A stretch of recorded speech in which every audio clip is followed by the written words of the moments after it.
Dr. H.G. Smith from the Highland Park Community College Math Department. Today we're going to discuss some topics from Math 151, which is the second algebra course that you'll be taking in your math sequence. And we're going to discuss problems from the very first unit of Math 151, which consists of graphing and polynomials. Now these are two important topics. Graphing and polynomials will be with us in one form or another through all of the algebra and math courses that you take from now on. These skills, therefore, we can say are critical skills to the development of your abilities in mathematics. What I would like you to keep in mind as we go along here are a couple of things. Number one, you need a copy of the sample test. That is the sample test for Unit 1 in your Math 151 class. Secondly, as you're looking at this tape, feel free to pause it and think for a moment or jot down a question that you might have so that you can later see your tutor or an instructor if the tape doesn't take care of answering that question for you. Also, when you're done viewing the tape, work out all the problems on the sample test so that you will be sure that you can do them, so you'll be sure that you understand the material. It's going to take more than just watching the tape. You may be able to pick up some important pointers, but it's not going to be enough. You're going to have to get involved and complete your homework assignments, and in particular do this assignment, do the sample test that I'm working out all on your own to see if you really do understand the material. Okay, we're going to start today with problem number 1, and problem number 1 we want to plot some points, and that means to find the location of the points on this graph. Well, first point is A, we call it A, which is -1, -7.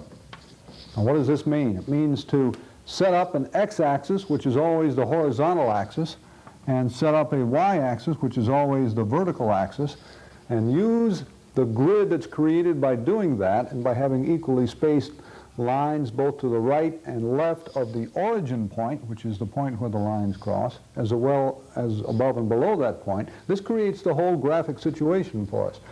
Now, how do you locate points on that graph? Well, remember the first value in the ordered pair of values is always an x value. So we start at the origin and we count 1 to the left because that's where the negative numbers are. So we go 1 to the left, and then we use the y value, which is -7, to count 7 downward. So 1, 2, 3, 4, 5, 6, 7. And here is point A, placed 1 step to the left, 7 steps down, that's point A. 1 to the left because 1 is negative, 7 down because y is negative. Let's go on to point B. Point B is -2, 0. Now what does this mean? The x value, which is always first, is -2, so we count 2 units to the left of the y-axis. Starting at the origin, 2 units left. We then put a point right there because y is 0. That means go neither up nor down. Stay right there. This is point B then. So point A located down here, point B right on the x-axis. Finally, a point C, which has coordinates of 1, -4. And I misspoke myself on that. That should be a positive 1. It's going to make a difference. Positive 1 means 1 to the right of the y-axis. So we count out here 1 place to the right. Y value of -4 means 4 steps down. So 1, 2, 3, 4. And here's point C. So remember, when you have these ordered pairs, the first one, suppose we had a D here, the first number is always an x value, the second one is always a y value. To count x, you either go left or right on the x-axis. To count y, you move upward or downward in the y direction. So, 3 points. Let's put these skills to use and move on and actually graph an equation. Here's the way our equations are going to look. An equation for problem number 2, we start with y equals 2x minus 5. Notice there's 2 letters in this, as there are many, but not all of our equations. Some have only 1. This one has 2, and what we do is make a little chart. And in that chart, we put an x by the first column and a y by the second column. We're going to create our own set of ordered pairs. We're going to do it for 3 numbers. Now, where do these numbers come from? Well, we pick the x. The equation tells us the y. That's the way it's going to work. What x values do we pick? Little values like 0, 1, and 2 that are easy to work with. And so Let's start out by using 0. What do we do with it? We substitute it for x in the equation.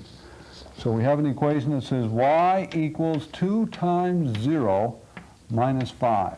Well, 2 times 0 is 0. And 0 subtract 5 is a negative 5. So negative 5 is the y value that corresponds to an x value of 0. So our first ordered pair will be 0, negative 5. Let's move ahead to 1. Substitute 1 for x in the equation. We get 2 times 1 minus 5 equals what? Well, let's see. 2 times 1 is 2. 2 subtract 5 would be 3 with a minus sign since 5 is greater than 2. So minus 3. That goes right under the y in our y column.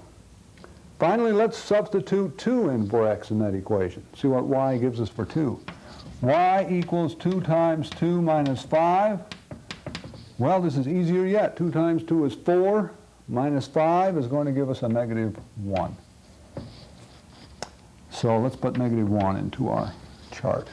Now, what does all this mean? Well, these are points that we're going to use to plot on our graph. And let's start with the first one, 0, negative 5. Well, that means we start at the origin. We don't count left to right. We simply drop down 1, 2, 3, 4, 5 points. Here it is. This is the first point. It's 0, negative 5, and that's where it's located on the y-axis 5 units below the origin. The second point is 1, negative 3. Well, that means 1 to the right and 1, 2, 3 down. Here it is. So there's 2 of the 3 points. These 3 points need to lie in a straight line. If they don't, that means we made a mistake here somewhere. We need to look over our work and find that mistake before we go on. Well, let's see if they do. 2, negative 1 means count off 2 to the right and 1 down. Well, it looks pretty good, doesn't it? Those 3 points appear to lie in a straight line. Let me take my yardstick and draw a straight line through those 2 points. Make it nice and long now. Don't just join them up like you would on a puzzle of some kind. Here it is right here. So this is the line that represents y equals 2x minus 5. Let me write right on it. Y equals 2x minus 5. Okay, that's like a picture, a portrait of that line. Y equals 2x minus 5 is the portrait of y equals 2x minus 5, the equation. So they kind of go together. One is geometry, the other is algebra. The line is geometry, the equation is algebra. It's kind of the two getting together. One's a picture of the other. Let's do another straight line, B. We have x plus 2y equals 0.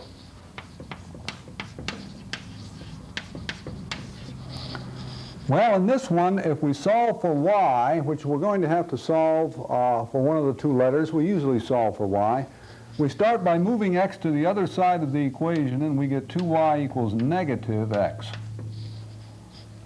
We then divide by 2, and we get y equals negative x, let me write it in a better place, y equals negative x over 2.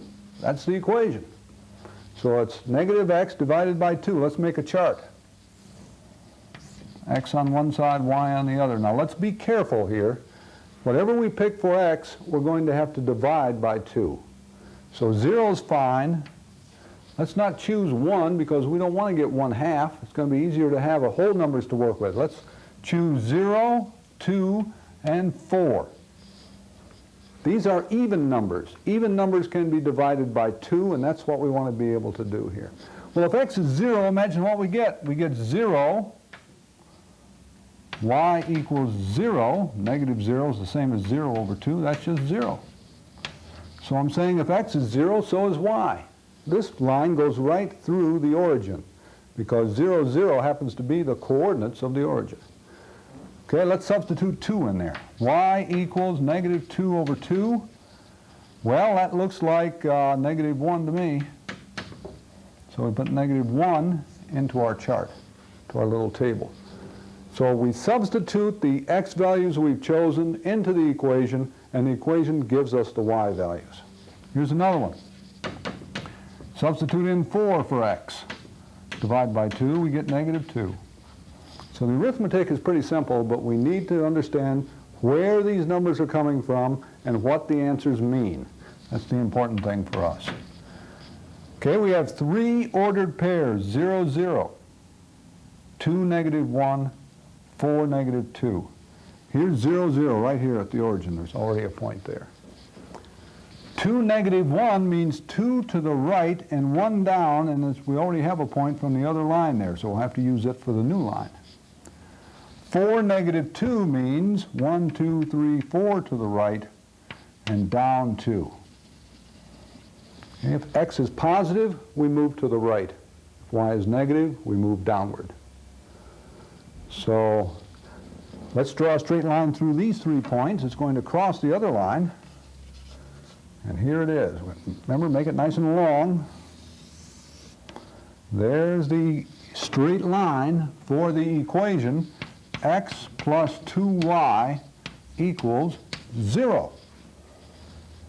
So every equation of this type, which has 2 letters, no exponents, will give us a straight line graph on our axes. So we want to look, make sure that's what we get. Let's move on to question number 3, which is graph using a slope-intercept method. I'm going to move over to our next graph over here. And number 3, we have this equation. The equation is 2y equals 3x minus 4. 2y equals 3x minus 4. Now, to use the slope-intercept, that's the name of the method. To use that method, we have to solve for y. That's the first step. So we divide everything by 2. Why do that? Well, I want to solve for y. That means getting y all by itself. So we have y equals 3/2 x minus 2. Now, once we've solved for y, we have 2 very important numbers available to us. The number in front of x is the slope of this line. I'll show you how to use that in a minute. The constant term, the number term, is what we call the intercept point. Now, what does that mean? Well, that means it's the point where it crosses the y-axis, the so-called y-intercept. So the first thing I'm going to do is locate that -2 on the y-axis. Here it is, 2 steps below the origin. There's -2 right there. So that's the y-intercept point. It's simply a point on the y-axis. Now let's use the slope. Remember, 3/2 means that 3 is the rise and 2 is the run. So in counting off this slope, we have a positive rise. That means we go up 1, 2, 3 points. We have a positive run. That means once we've gone up 3, we go over 2. Now, let's go through that again. This number 3/2 is called the slope. It's just the number in front of x. If it's not a fraction, make it a fraction by putting a 1 under it. The top number is what we call the rise. The bottom number is the run. It tells us how to count. Don't start at the origin now, because we're not plotting a point. We're counting off a slope. The slope, you always start at the y-intercept, which is the -2. So we went up 1, 2, 3, to the right 1, 2. Positive, positive in both instances. We get a second point, and through that second point, let me get my yardstick here, we're going to draw a line from the y-intercept through that second point. That will be the line. So we don't have 3 points this time, only 2. So be very careful. With 3, they kind of check each other out. With 2, if one of them's wrong, we're not going to know. So here we go. I'm going to write the equation on there. It was 2y equals 3x minus 4. The advantage of the slope-intercept method, it's quicker. It's a faster method of graphing straight lines than the chart method was. But it's a little more risky, because if we make a mistake, we're going to have the wrong line, and it's going to be hard to check it unless we're simply willing to go back and review our work, which is a good idea to do that.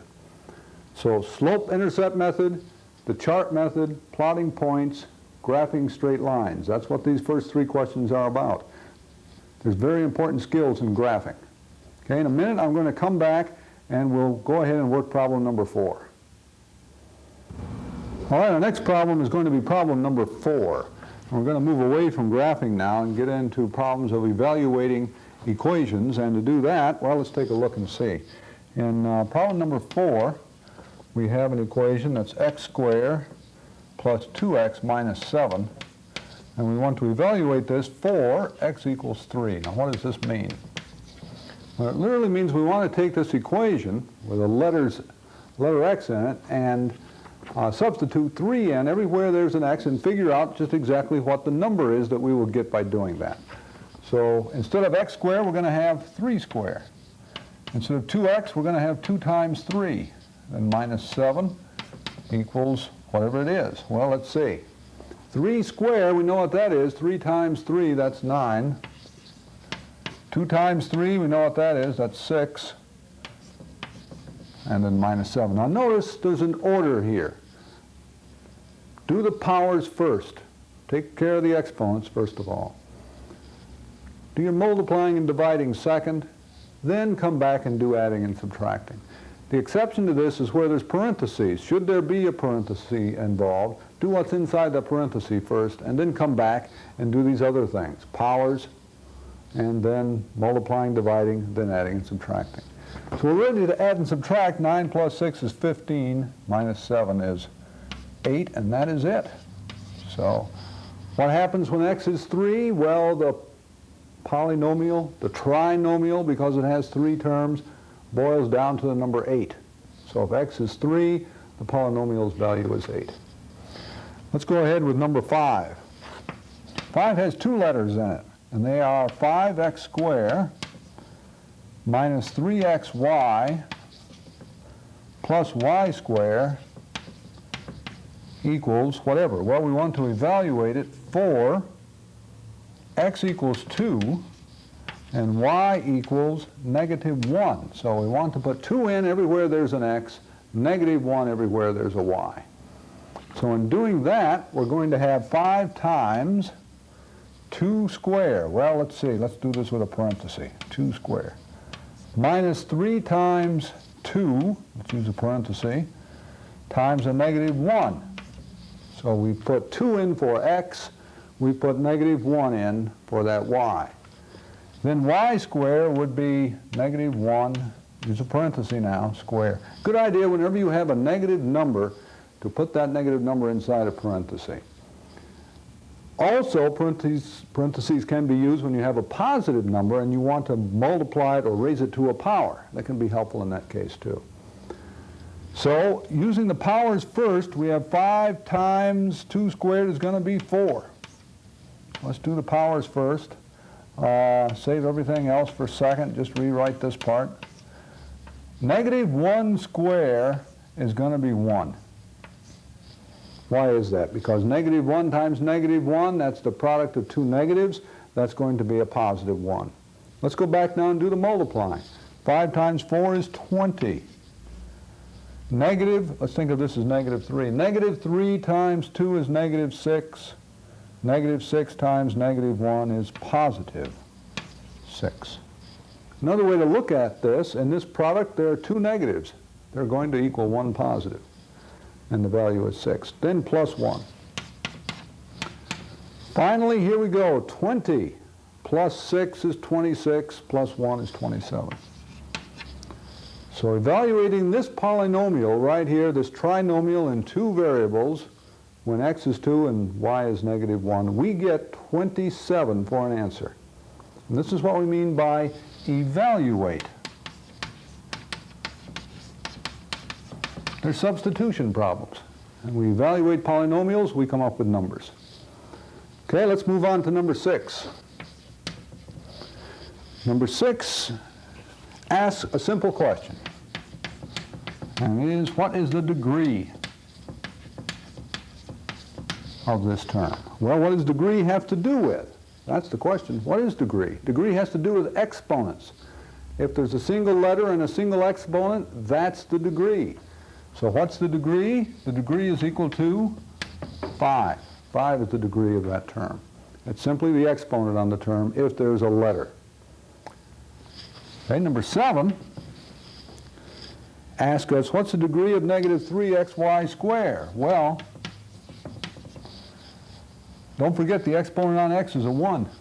If there are two letters involved, add the exponents. Add up those two exponents. So 1 plus 2 equals 3. That's the degree of the term. Has nothing to do with the coefficient. That's just a coincident now. I'm looking at the exponents. Now I'm adding the 1 and the 2. That's where the degree of the term comes from. If there's one letter, use that exponent. If there's more than one letter, add up the letters on, or add up rather the numbers on those letters, and that's it. So we add the 1 and the 2, the exponents, get a 3, and that's the degree of that term. So degree has to do with exponents. Let's go ahead with number 8. Now number 8 asks us what's the degree of the polynomial. Well, here it is, 3y to the 4th power plus 2y cubed plus y squared minus y minus 8. So what's the degree? Well, if there's one letter, the degree equals the highest exponent. That's the degree. So degree again has to do with exponents. If you have a polynomial, which means you have, in all likelihood, a couple of different terms, perhaps many different terms, if there's one letter involved, as there is in this case, look for the letter with the highest exponent. That will be it. So what's the degree of this polynomial? The degree of this polynomial is 4, because that's the biggest exponent in that polynomial. So of a polynomial of this type, with one letter, look for that highest exponent. That'll do it for you. Okay, number 9. I'm going to move over here and do number 9 on this other board. We want to add this time. This is an addition problem. And what is it we want to add in number 9? Well, for number 9, we want to add 5a squared plus 7a minus 9. We want to add that to, let's add 2a squared minus 9a plus 16. Well, add simply means to add like terms. If there were parentheses involved, we'd remove them. There's not in this case. We simply add the like terms. So that means the 5a squared and the 2a squared gives us 7a squared. And we know to add like terms means to put together those exponents, or those coefficients rather. So we have 5 plus 2 is 7. Now, saying exponents reminds me of this. Don't change the exponents. When adding polynomials, when subtracting polynomials, leave the exponents alone. The only terms we can add or subtract are called like terms. They must have the same exponents to begin with. So leave the exponents alone. Next, 7a and 9a. Well, one's positive, one's negative. We have to subtract. Let's make it negative 2a, because 9 is larger. It gives its sign to the answer, which is going to be negative 2. Finally, negative 9 and positive 16. We have to find the difference there, too. That turns out to be positive 7. So adding these two polynomials gives us 7a squared minus 2a plus 7. Simply a matter of adding like terms. Okay, let's add the next one, number 10. We have 2y squared minus 5y plus 9, this one's in a parenthesis, plus 3y squared plus 8. Beg your pardon, let's make that a minus 8. Two polynomials. One has 3 terms, one has 2 terms. We want to add these two polynomials. They're both in parentheses. The first step is to remove the parentheses. The second step will be to collect like terms. And that's going to do it. That's what adding is all about. So we remove the parentheses. We don't have to do a thing here with the terms because there's only positive signs involved here. So the 3y squared stays positive. The negative 8 stays negative. Now what are the like terms? Well, 2y squared and 3y squared will combine to give us a 5y squared. The negative 5y has no like term, so we simply write that down. If there's nothing like it, it itself becomes the answer. 9 minus 8, that's easy. That's a 1, and that's it.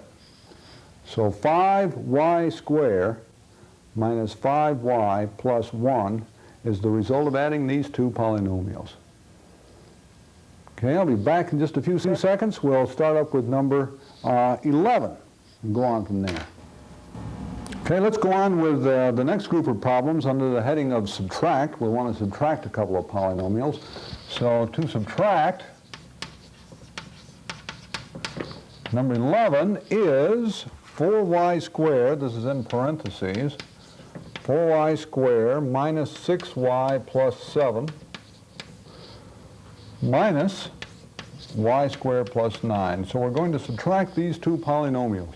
Notice we have a trinomial of 3 terms minus a binomial of 2 terms. First step, remove those parentheses. Well, in the first one, don't change a thing, because the parentheses is preceded by nothing. That means no change needed. However, the minus sign, the subtraction sign, precedes the second parenthesis. Change both signs. Change the positive y squared to a negative y squared. Change the positive 9 to negative 9. So notice carefully the difference between line 1 and line 2. This is where subtraction differs from addition. In adding, we wouldn't change those signs of the second polynomial. In subtracting, we do change the signs. So from here on, it's the same. We're going to add like terms now. We're going to pick up the 4y squared and the negative y squared. That's 3y squared. The negative 6y has no like term, so we just bring it down. The 7, on the other hand, is 7 minus 9. That makes it minus 2. Because the signs are different, we have to subtract, and then we use the sign of the larger number. So the answer is 3y squared minus 6y minus 2. Let's try 12. Number 12 is 5a cubed, again in parentheses, plus 4a minus 9, minus sign 2a squared minus 6a plus 6. So here we have two trinomials, but be careful. The first one is a third-degree trinomial, while the second one is a second-degree trinomial. So let's remove those parentheses. Nothing needed in the first one. Leave everything the same. In the second one, change everything to minus 2a squared plus 6a minus 6. Now, if we combine like terms, there's no other a cubed term, so that becomes part of the answer. In a polynomial written descending order, the next would be not a, but a squared, and there's no other a squared term, so minus 2a squared would be next. Then we go back and pick up the a terms, 4a and 6a, that's 10a. They're both positive, so the answer is positive. Finally, the numbers negative 9 and negative 6 give us negative 15. So that completes the answer. Notice we're adding like terms. We're writing them in descending order. That is, starting at the highest exponent and moving stepwise, one step at a time down. If there's a term missing altogether, it's just plain missing altogether. Nevertheless, the exponents descend in value. So 5a cubed minus 2a squared plus 10a minus 15. That's the polynomial answer to this problem. Let's go ahead with number 13. And in 13, we get into multiplying problems. And we start out with a problem that asks us to multiply, in parentheses, 3a cubed times 2a to the 5th power. Now remember, there's always two things to look at when we're multiplying: the coefficient of the term and the exponent if there are letters involved. So we have the coefficients 3 and 2. Well, that's going to be 6. 3 times 2 is 6. The exponents, on the other hand, we do not multiply them. We don't say 3 times 5. That's out. What we say is 3 plus 5 for reasons that were probably discussed in your class. And you may want to read your textbook over if you're a little bit fuzzy on that topic. So 3 plus 5 would give us a to the 8th power. And so the product of these two monomials, single term expressions, would be 6a to the 8th power. In 14, we have a monomial times a polynomial, 3a to the 2nd power times 7a cubed minus 5a squared plus 3a minus 9. We want to multiply each term of the polynomial by the monomial. It's simply 4 of number 13. 4 times we're going to be doing the same thing. That is, we're going to be multiplying the coefficients. We're going to be adding the exponents. Let's see how it goes. In the first one, 3 times 7, that's 21. Add the 2 and the 3, we get a 5, and that's all there is to it. So 21a to the 5th power, it will be the new first term. Let's go to the second term. 3 times a negative 5, always pick up the sign, negative 15.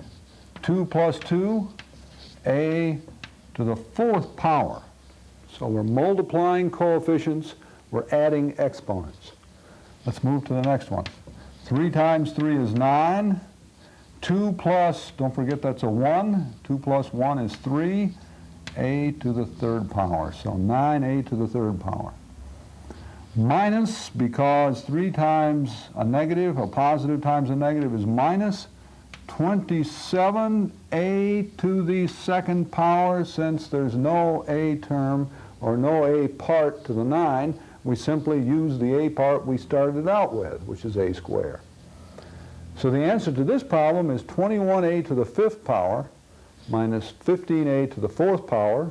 Notice how they descend in value, those exponents, plus 9a to the 3rd power minus 27a to the 2nd power. Okay, let's go on to 15. Now in 15 we have two binomials, and they are 3x minus 5 and 2x plus 8. To multiply two binomials, we have a special method, and it's called the FOIL method, F-O-I-L. And each letter stands for a certain product that we're going to be taking in an effort to multiply these two binomials. F means first. That's the first term in each parenthesis. And 3x times 2x is 6x squared. Don't forget, each x has an exponent of 1. And if we add those 1s, we get a 2. So 6x squared. Next, we move on to the O in FOIL, and that's outer terms. Well, 3x times 8, that's 24x. That takes care of the O. Then we move on to the I. That's the inner terms, the two closest together. And we have negative 5. Always remember to pick up the sign. Negative 5 times 2 is negative 10, and keep that x, so negative 10x. Finally, the L in FOIL refers to the last term in each parenthesis. So it's negative 5 times positive 8, that's negative 40. So multiplying two binomials means getting 4 terms. We're going to get 4 terms here. And when we multiply those, when we get those 4 terms after multiplying, the middle two will probably be alike. Well, let's take a look and see if they are.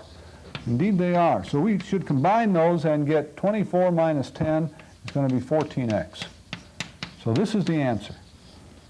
For many of our binomials, when you multiply them, the answer is a trinomial. Not all, mind you, but for many, this will be the case. And so the answer in this one is 6x squared plus 14x minus 40. It's important to know the FOIL method. It has wide application in algebra. It's one of those key skills that's important to master. Let's go ahead with 16. I'm going to move over to the next board now, and we'll take a look at 16, which is a multiplying problem. It's 2c minus 7 quantity squared. Now, to square something means to multiply the thing by itself. And so we write 2c minus 7 down twice, and we use the you-know-what method, the FOIL method, to do the multiplying. This is one way to do it. We simply rely on what we already know. That is the FOIL method. So it's 2c times 2c is 4c squared. The outer product is next. That's 2c times the negative 7. That's minus 14c. Then the inner terms is also minus 14c. And finally, the L stands for the last terms. That's going to be a negative times a negative is positive 49. So positive 49 is the last term. Well, in a fashion very much like the previous problem, the middle terms can be combined because they are like terms, and we combine them keeping the answer negative, so we get negative 28c, keep the 49, and here's the answer. It's 4c squared minus 28c plus 49. That's the answer to the product of these two binomials, which is really the square of a single binomial. So binomial square equals that particular trinomial. Let's go on to 17. 17, we have 3x minus y with two letters in parentheses times 3x plus y.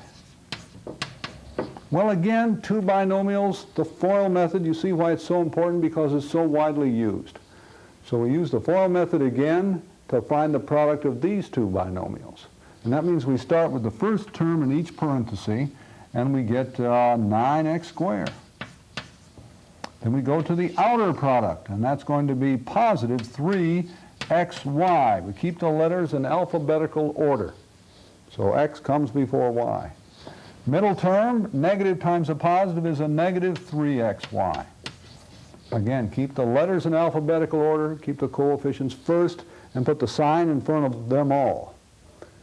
Finally, we have negative y times positive y is negative y squared. So we have four terms. The middle two are like terms because their letter parts are just identical. And so we have 9x squared. But look what happens. Positive 3xy, negative 3xy, that's 0. They drop out, and so we only get two terms for an answer. What we have here is a general case. We have the difference of two terms times the sum of the same two terms. And whenever you multiply those two binomials of that type, you will find no middle term coming out of that. So it's important to take a look at that and to understand what's going on here and why the answer was only a binomial while the previous answer to the same type of problem was a trinomial. There's a difference here in these problems that's very important to understand. And it has to do with the types of quantities involved and their relationship and those signs. It's important to get that. Okay, we're going to stop here for a minute. We'll be back to problem number 18 in just a minute. Okay, the next item on our agenda today is factoring problems, and this is an interesting topic, and it's really the opposite of multiplying. In other words, in factoring, we create a multiplying situation. The first type of factoring that we want to get into is under problem 18 is to factor out a common factor. That's going to be the first two that we're going to look at. Common factor. And the first expression is, under number A, 6x to the third power plus 12x squared minus 9x. Well, here we have a trinomial. Each term has a coefficient larger than 1. Each term has an x in it. So that means that we're going to have a common factor here. What number will divide these three? Well, 3 will. 3 is the largest common numerical factor for these, so I'm going to put a 3 down. But notice also an x appears in each one. But what x do I pick? X, x squared, x cubed, which one? Pick the one with the lowest exponent. And that's just x itself. And put a parenthesis. Now, I said that factoring is the opposite of multiplying. Well, here's why. We have to divide now. And remember, divide and multiplying are opposites. So 6x cubed divided by 3x is 2x squared. And I say square because if we take the 3 on the x up here and subtract the 1 on the x down here, we get a 2, and that's what you do in dividing. You have to subtract exponents. Divide coefficients, subtract exponents. Moving along, 12 divided by 3, that's a 4. X squared divided by x, 2 minus 1 is just plain old x. So 2x squared plus 4x, that's the first two terms that we get in this factoring problem. Dividing next, we have minus, because a negative divided by a positive is a negative, 3, and that's it. The x's drop out because 1 minus 1 is 0. That's x to the 0 power. Don't write down x to the 0 power. Just leave it blank. Should that be the only thing left, however, x to the 0 power, put a 1 down, because x to the 0 power is equal to 1. Okay, so here's the answer. 3x times the quantity times this trinomial, 2x squared plus 4x minus 3. To check your answer, simply multiply 3x times each of these terms and you will get exactly what you started with. Check to make sure that the 3x is what we call the highest common factor. It's got to be if the problem is going to be correct.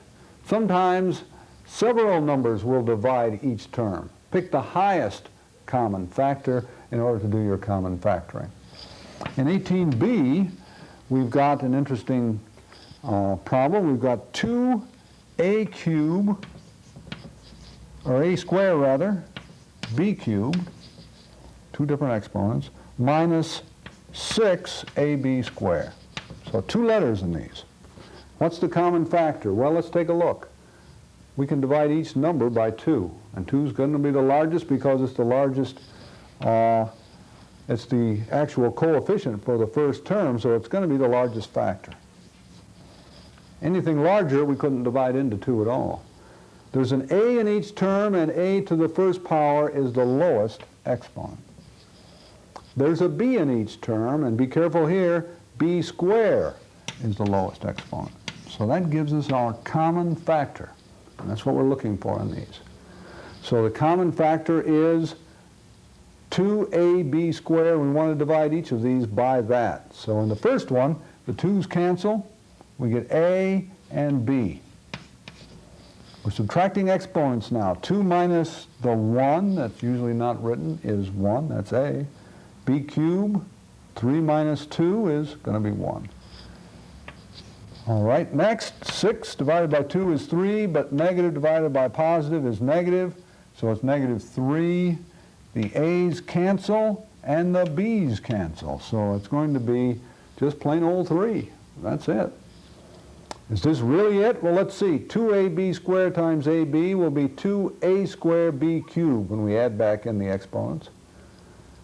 2ab squared times a negative 3 is negative 6ab squared. So that's it. This is the answer to problem number 18b. It's called removing a common factor, or factoring out a common factor from this binomial with 2 variables. Let's go on to 19. In 19, we also have an a and a b part, and in these we want to factor by grouping.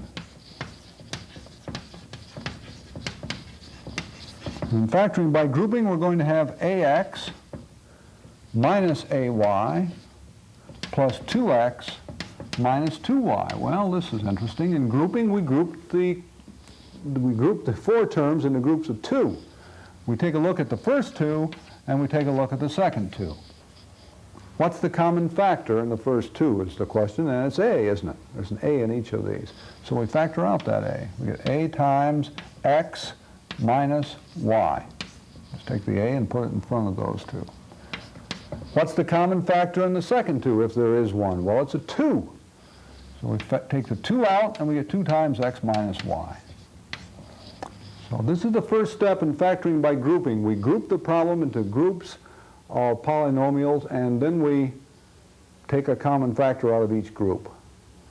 Now notice that the resulting binomials are exactly the same. Write that binomial down. That's one of the factors. Then draw a parenthesis and put the other terms in that parenthesis. A plus 2. And that is that. That's the answer. Here are 2 factors, x minus y, a plus 2. Are they the factors of this whole thing up here that we started with? Well, the FOIL method will come to the rescue here to help us check. Check it by the FOIL method. We take the first term, that's ax, a times x. Here it is. The outer terms is 2x. Here's 2x back here. They won't be in order, but they'll be here. The Inside terms, negative AY. There it is, right there. So there's negative AY. And the last term is negative 2Y. And there's a negative 2Y. So check your grouping problems just like you check any other factoring problems, and that is by multiplying your answer to see if it gives you your original expression. Okay, let's go on to part B. In part B of number 19, we have y squared minus y minus 3y plus 3. We have to be careful with this one because this middle minus sign will cause us to have to think a little bit more about this. Just putting the parentheses in, I'm going to have to say, wait a minute here, because if I put them in, what effect will the minus have? How do I keep that minus in there? Well, I'm not going to put the second parenthesis in there yet. I'm going to factor a y out of the first two terms. That'll give me y minus 1. Notice that is the common factor. It's y to the first power because each term has a y in it. And when you divide these two by y squared divided by y is y, and y divided by itself is negative 1. Okay, let's take out a negative 3 and see what happens here. Why a negative 3? Usually in a grouping problem, when that third term is negative, take out that negative sign with the common factor. If we divide both of these by negative 3, we get y minus positive divided by negative is 1. So y minus 1. Well, lo and behold, that's the common factor here. In this larger problem, y minus 1 is the same in each case. Write that down. Then put the remainder in the next parenthesis. Y and minus 3 are the other two terms involved, and that is that. That's the result of factoring by grouping, y minus 1 and y minus 3. Now notice again, if this crucial third term is negative, factor out a negative, and you will probably be doing the right thing. We want to take out a negative 3 because 3 is the common factor. And it turns out to give us exactly what we need, which is another y minus 1 in this case. We would check this by the FOIL method. I'm going to leave that for you to check. When you're done looking at the tape, come back and check this. Make sure that this, when multiplied out by the FOIL method, equals what you started with. Okay, onward to the next board. We're going to take up number 20. And we're looking at the difference of two squares.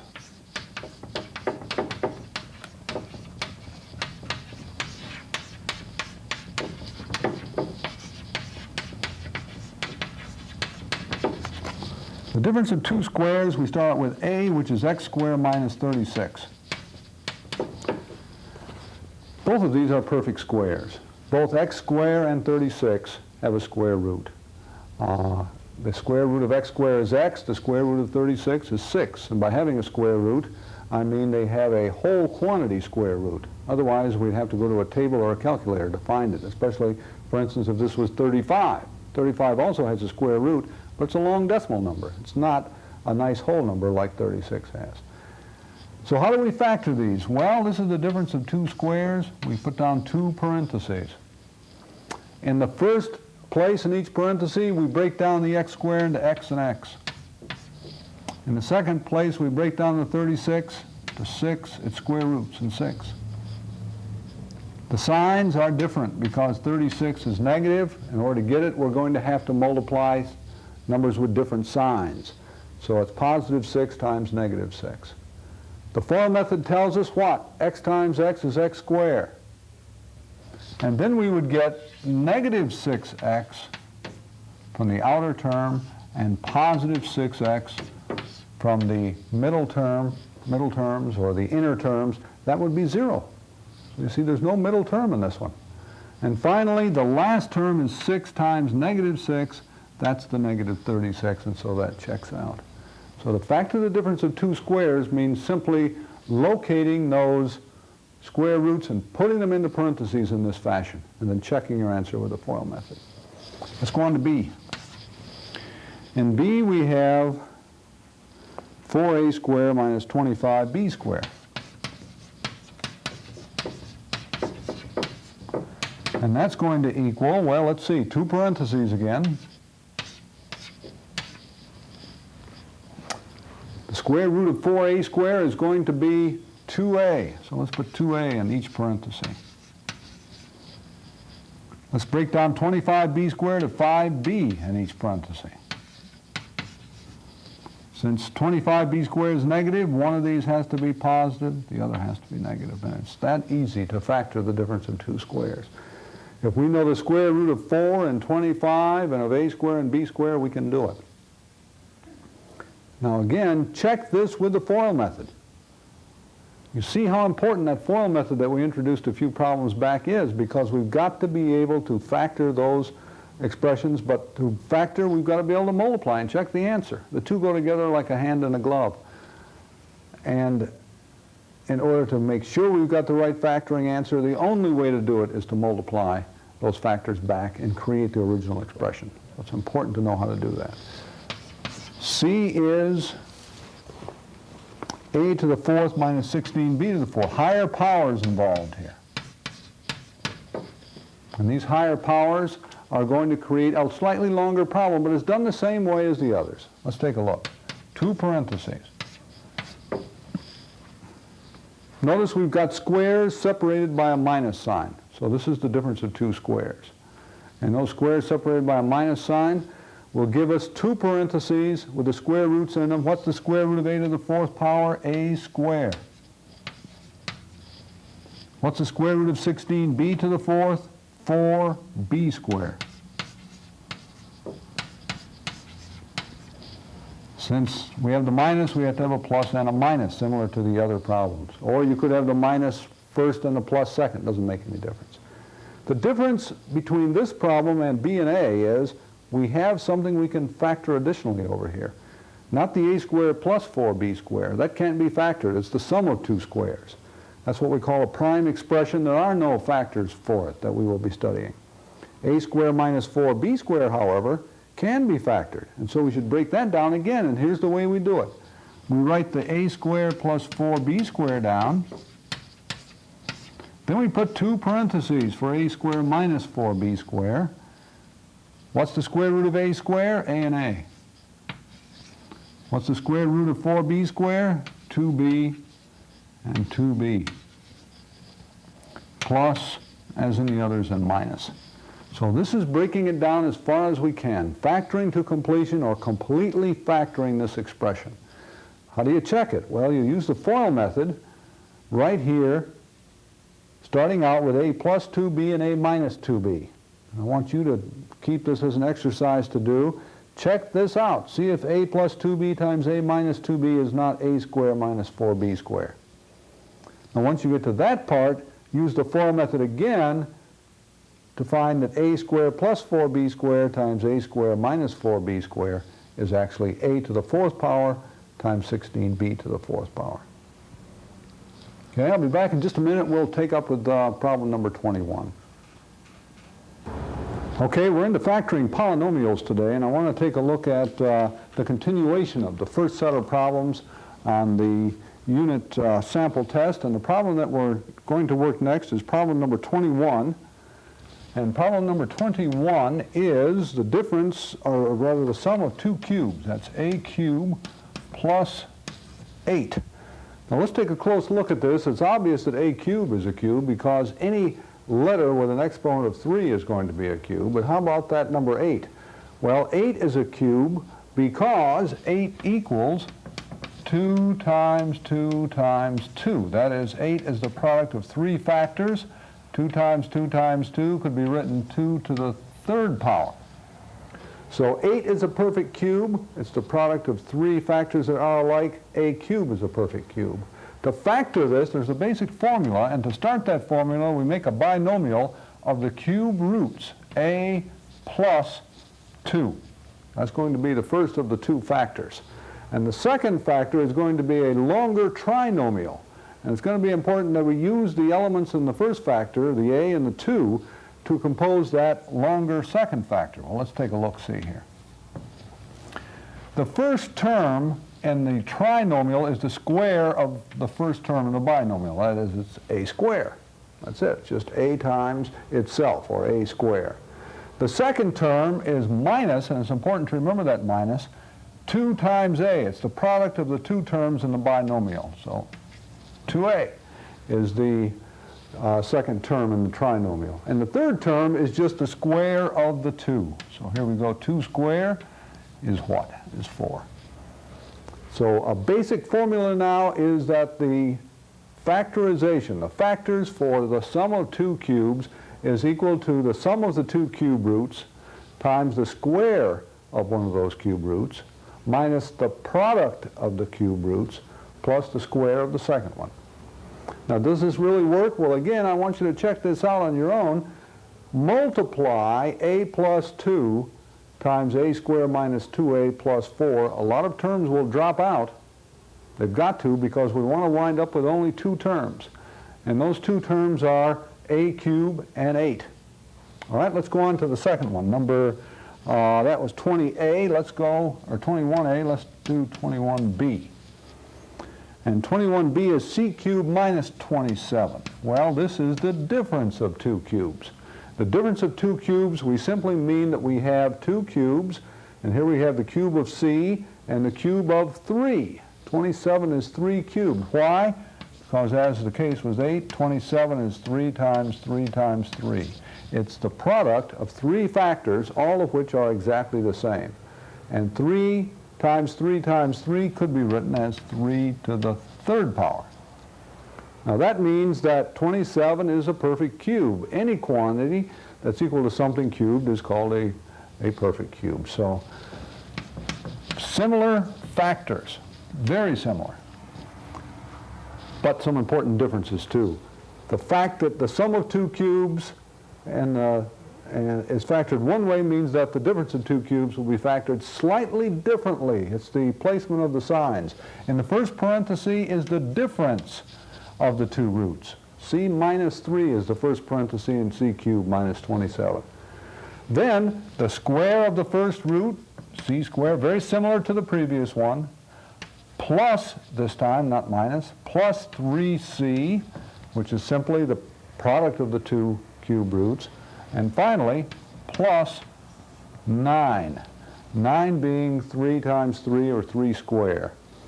So it's the difference of the 2 cube roots, c and 3, the square of the first one, c squared, the product of the 2, 3c, with a plus sign. We've got to remember that plus sign. And then finally, the square of the second root.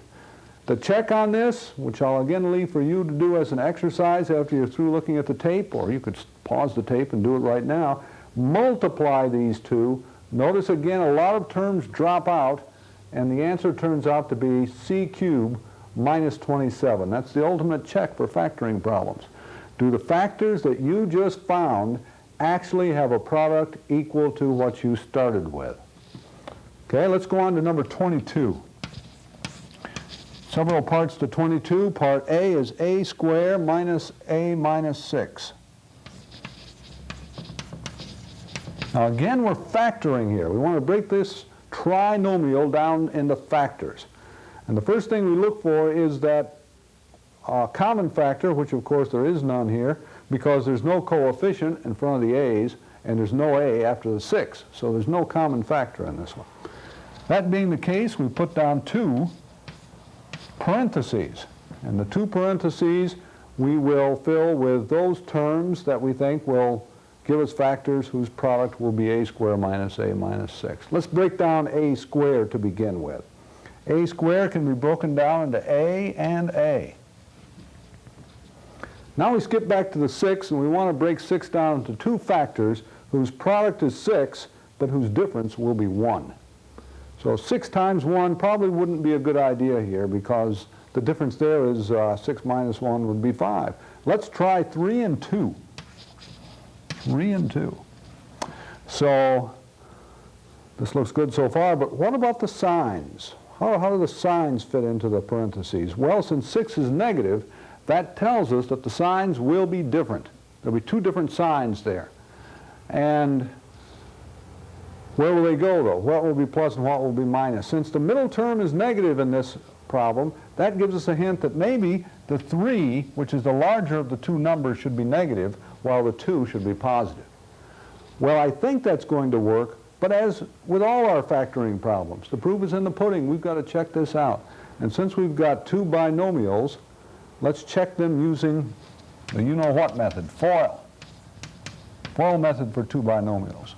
We couldn't check the other two cube problems with the FOIL method because they weren't two binomials, but this one is. So here we go. A times A, that's A squared, so that checks out. A times positive 2 is 2A.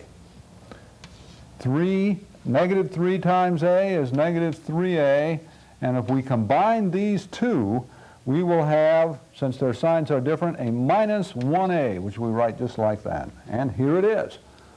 So we get A squared minus A, and then the last product is 3 times 2 with a negative sign. 3 times 2 is, of course, 6. With a negative sign makes it negative 6. So A squared minus A minus 6 can be factored into A minus 3 and A plus 2. All right, factoring a trinomial. Let's go ahead to 22b. I'm going to move up to the other section of the board here. 22b will be 5b squared minus 20b plus 20. 5b squared minus 20b plus 20. Well, look at those numbers. There's a common factor here. And what we want to do is identify that common factor and factor it right out. Well, it looks like a 5, doesn't it? There's no letter in each of the three. The only possible common factor is going to be a number, and it looks like 5. So we write 5 in front, divide everything by 5, we get b squared minus 20 divided by 5 is 4b. 20 divided by 5 again is 4. Here's the trinomial. So take out that common factor first. Then ask yourself, can I refactor what's left? Well, let's give it a try. It's a trinomial. Let's see if we can factor it into two binomials. Breaking down b squared, we have b and b. And breaking down the 4, we have 2. Let's try this anyway, and 2. Now, since the last term is positive, that tells us that each of these signs will be the same. But what are they? Well, the middle term tells us what they are.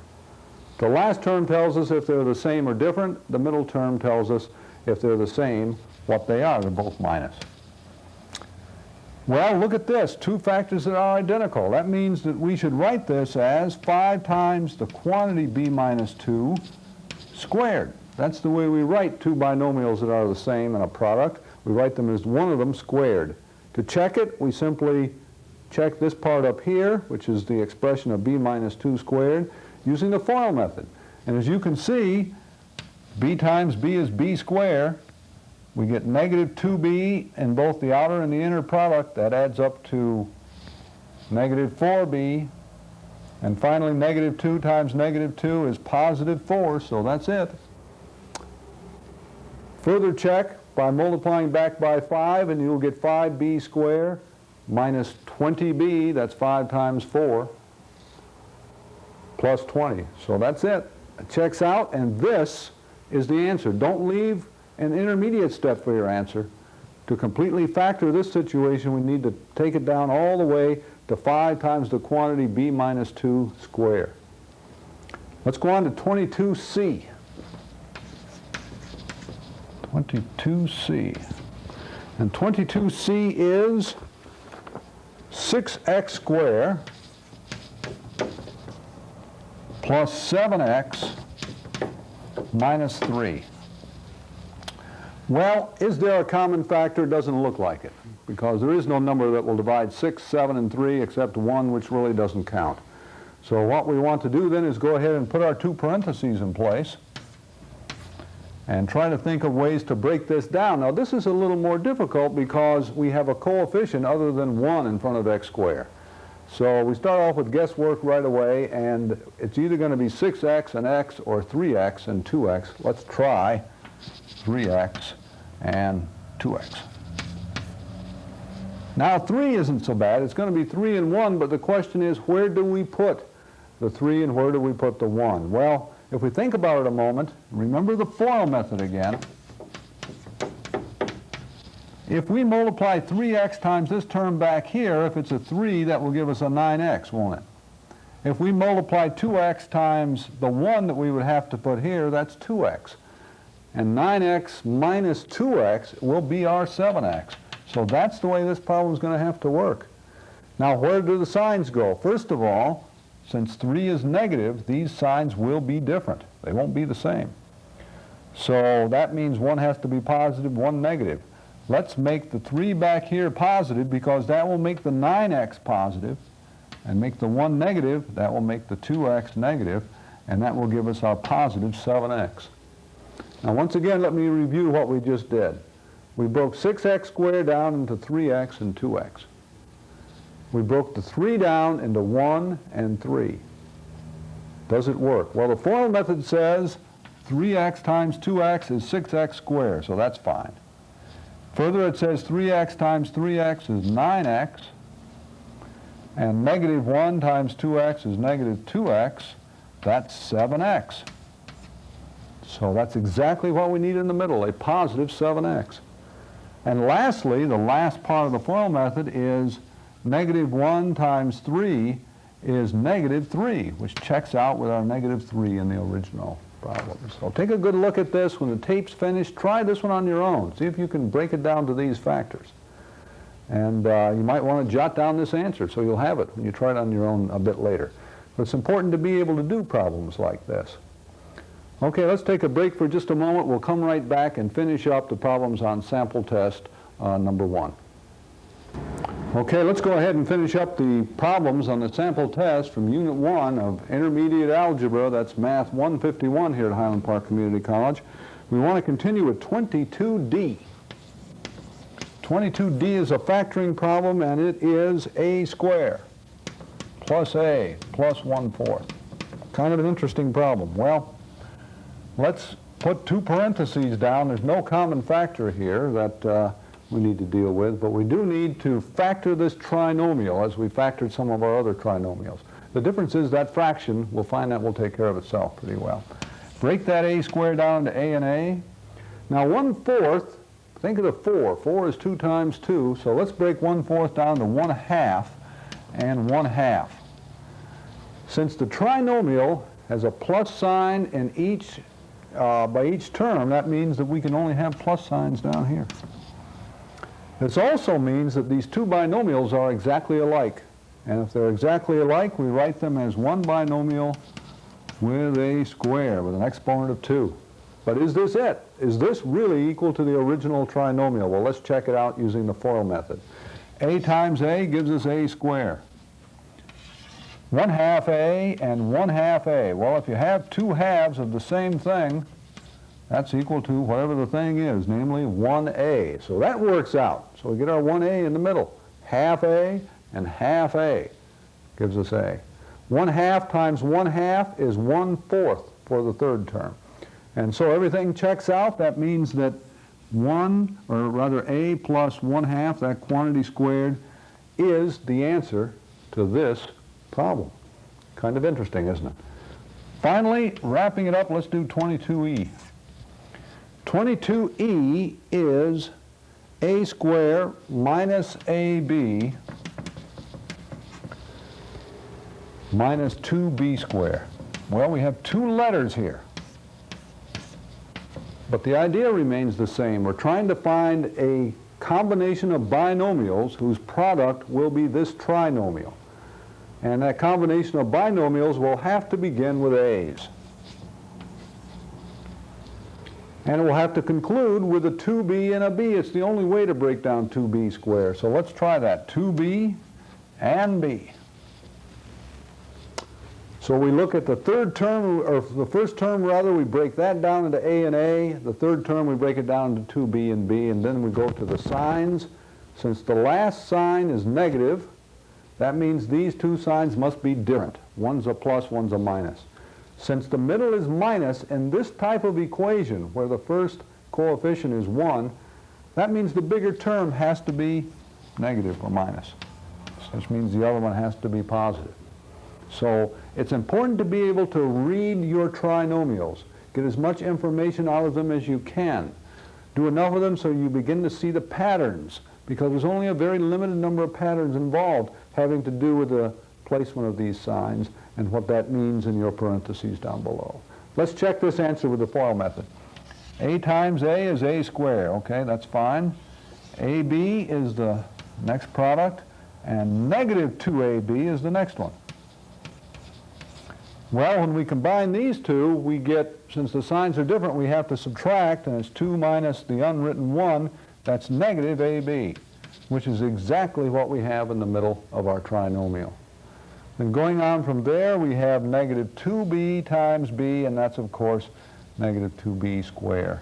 So the answer is this combination of binomials a minus 2b times a plus b.